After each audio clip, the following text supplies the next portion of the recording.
नमस्कार। चलिए आज चलते हैं राजस्थान की रंगीन दुनिया में और देखते हैं कि वहाँ की लोक कलाएं कैसे सिर्फ कला नहीं बल्कि रोजमर्रा की जिंदगी का एक बेहद खूबसूरत हिस्सा हैं।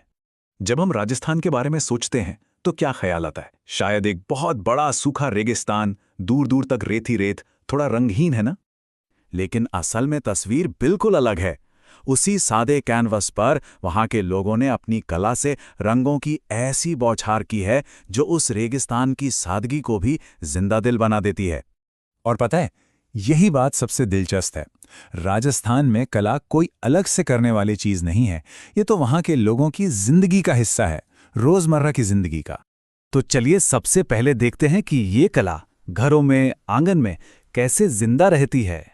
यहाँ पर दो बहुत ही खूबसूरत कलाएं हैं जो जमीन पर ही की जाती हैं, मांडना और रंगोली।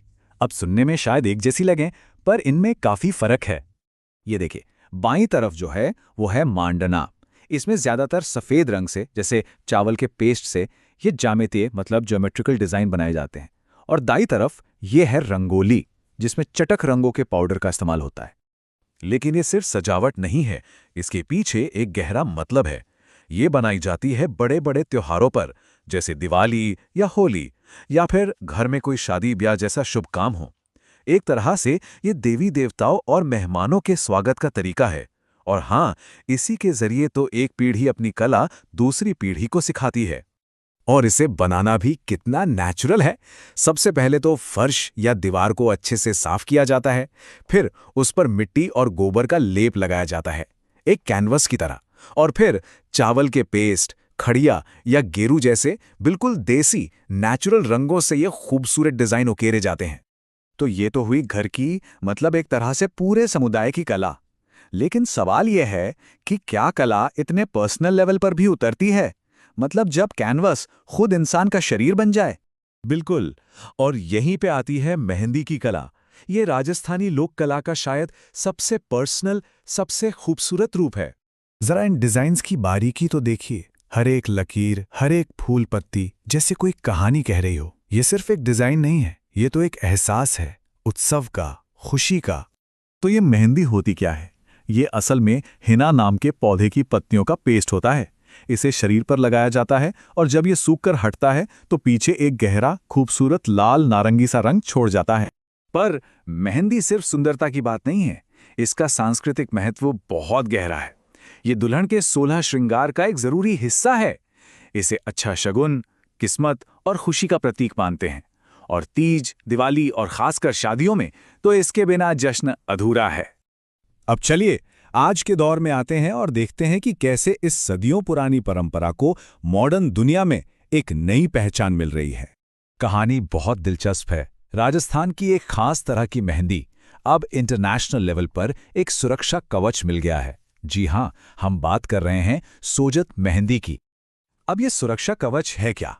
इसे कहते हैं जीआई टैग। इसे ऐसे समझिए, ये एक तरह का सर्टिफिकेट है जो बताता है कि ये चीज सिर्फ इसी जगह पर बनती है।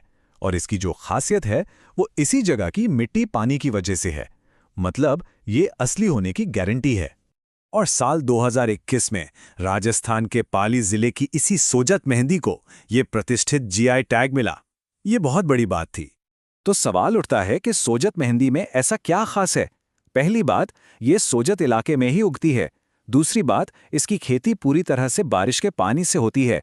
और सबसे जरूरी बात, इसमें लॉसन नाम का एक केमिकल बहुत ज्यादा होता है और यही वो चीज है जो मेहंदी को उसका गहरा रंग देती है।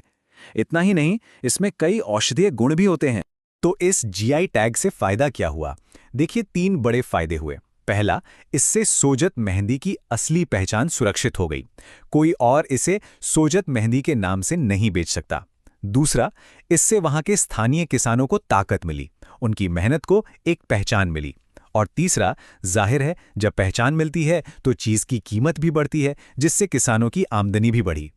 तो अब तक की पूरी बातचीत से एक बात तो साफ है, ये कलाएं सिर्फ दीवारों पर बनी डिजाइन या हाथों पर रची मेहंदी नहीं है, ये एक जीती जागती विरासत है।